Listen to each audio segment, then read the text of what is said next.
What's up, everybody? My name is KAIRA, and thank you for tuning in to the ARkaiVE.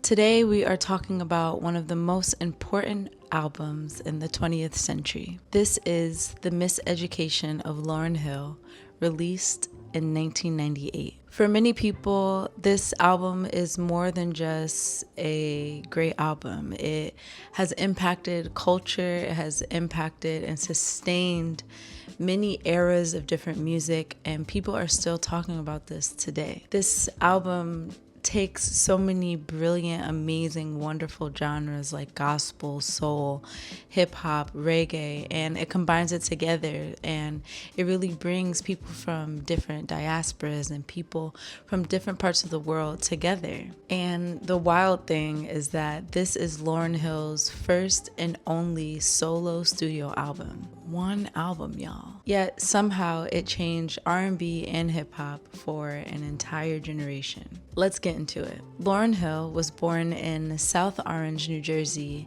in 1975. Lauryn Hill grew up in an extremely musical family. Her mother was a teacher, but she loved soul music, and her father was a computer consultant who loved to sing. Lauryn grew up hearing Stevie Wonder, Nina Simone, Aretha Franklin, and so many other beautiful artists that inspired her and informed her as a musician, as a singer.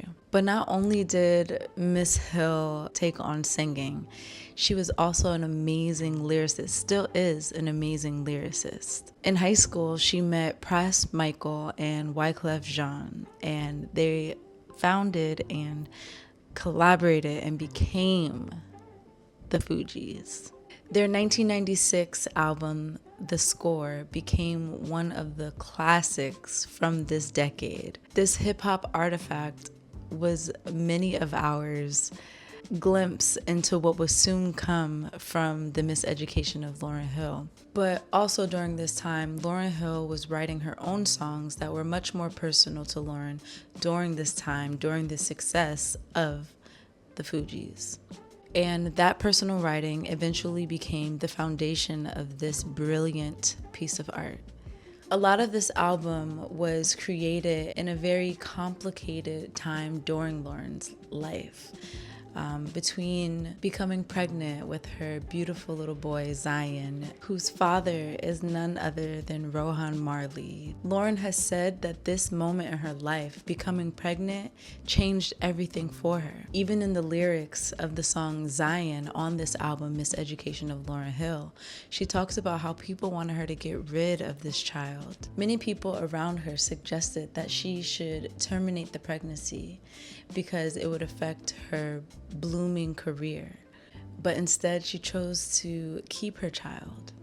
And that decision inspired one of the most powerful songs on the album, To Zion. And that's what makes this record so beautiful.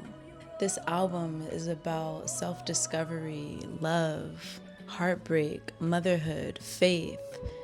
The layers are why it still stands to today's time, the test of time. These layers are the reason why this album stands the test of time and why we're still listening to it today. I was just listening to this album the other day and I got new revelation when honestly this was the first album I had in my car, and the only album I had in my car, and I would listen to it every day. But that's when I was a teenager. So now at this adult age, listening to it, I'm hearing new things, new perspective, and it's just so special. Most of this album was recorded at Tough Gong Studios in Jamaica. Lauryn worked with a group of musicians called New Ark, who played many of the live instruments on the album. And one of the things that stands out most on this album is how organic it sounds. Even though it's rooted in hip-hop production, we hear live drums, live bass, Rhodes, so many different live instruments. And we can't forget about the gospel choir arrangements or the reggae grooves and the classic soul progressions. Lauryn Hill produced most of this album by herself, which was very rare during this time. She was writing, producing, rapping, arranging, and singing. She was rapping, producing, arranging, writing, and singing. This album is essentially her full creative vision. Let's get into some of the singles. The first single was Doo Wop, or That Thing. It's been 3 weeks since you've been looking for your friend. The more you let hit it and never called you again. Remember when he told you he was about the Benjamins? You act like you ain't hear him thinking from a little tramp to begin. How you think you really go pretend like you wasn't down when you called him again? Plus when you give it up so easy, you ain't even fooling him. If you did it then you probably again. Let me chill. It debuted at #1 on the Hot 100, which made Lauryn Hill the first female rapper to do this. This song is built on a classic 60s soul feel, but she's talking to the men and the women. She's talking about self-identity and respect, self-respect, and pressures of image and identity. It honestly feels like a conversation generation to generation. Like, come on, y'all, we gotta get it together. How you gonna win when we ain't right within? Next, I wanna talk about X Factor. This is one of the emotional centerpieces of the album. What makes it powerful is how vulnerable she is, how honest she is about how she's feeling, how you can love someone so much who hurts you. That honesty in this song really resonates deeply today. And even though the Miseducation of Lauryn Hill feels like a deeply personal diary, there are actually several important collaborations and features that are on this album. First, we have the king, D'Angelo. He shows up on Nothing Even Matters. In my opinion, this is one of the most beautiful duets on the album. D'Angelo and Lauryn sing about being so deeply in love that nothing outside of their love even matters. Together, they create this intimate beauty that fits so well and warms up the album.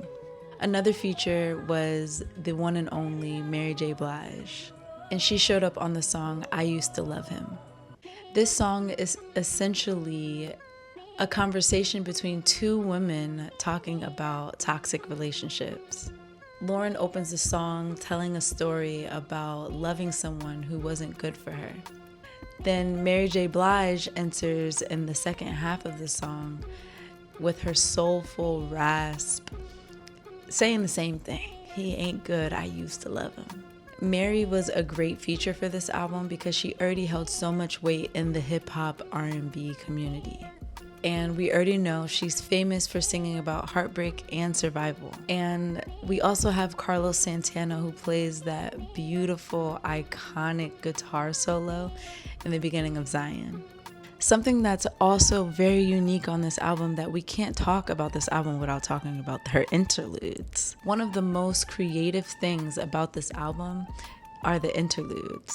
Throughout the record, you hear a teacher asking students different questions, and the students give these innocent, thoughtful answers. The idea is that love is something that we're all still learning, and that's why the album is called The Miseducation of Lauryn Hill. So let's get into the cover art. One of the reasons this album is so memorable is because this cover's concept is so simple, but also very impactful, and it goes perfectly, it aligns perfectly with the concept of the album. Again, we're in a classroom, the Miseducation of Lauryn Hill. This is her face carved out into a desk. It's gorgeous. The cover was created by the design team at Columbia Records, along with the photographer John Galliano. Rather than using a typical portrait, they decided to carve out this beautiful photo, iconic photo of Lauryn Hill onto a desk. They decided to create this wood carving effect, which is super cool, super unique. You know, I've never seen anything like this. And this detail makes the album feel timeless. Every time you see this, you know this is the Miseducation of Lauryn Hill. And then within it, we have these record sleeves that have these gorgeous photos. Very cool. I love this photo. She is in a bathroom and the mirror is behind her, but she's looking forward. She's not even really looking in the mirror. She's just in thought. and that's how she looks in the mirror. It's not really about her outer appearance, but she's more focused on what's in here. More than 25 years later, this album still feels super alive. It's honest, it's vulnerable, and it captures a moment where hip hop and soul music were evolving into something new. Lauryn Hill didn't just give us an album, she gave us ear candy and ear gems for self-reflection, identity, love, self-respect, joy, peace, sorrow, all of the things as a whole human, a whole being. And even though she hasn't released another studio album, this seems like it's enough because it's the album that just keeps on giving. And that's the power of the Miseducation of Lauryn Hill. Thank you guys for watching this today. If you enjoyed this episode, please go check out another episode of the ARkaiVE. I'm so happy that you guys are here.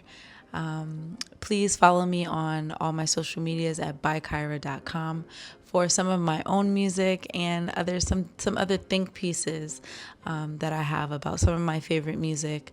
I love the music community. Please don't hesitate to reach out. Okay, peace, guys.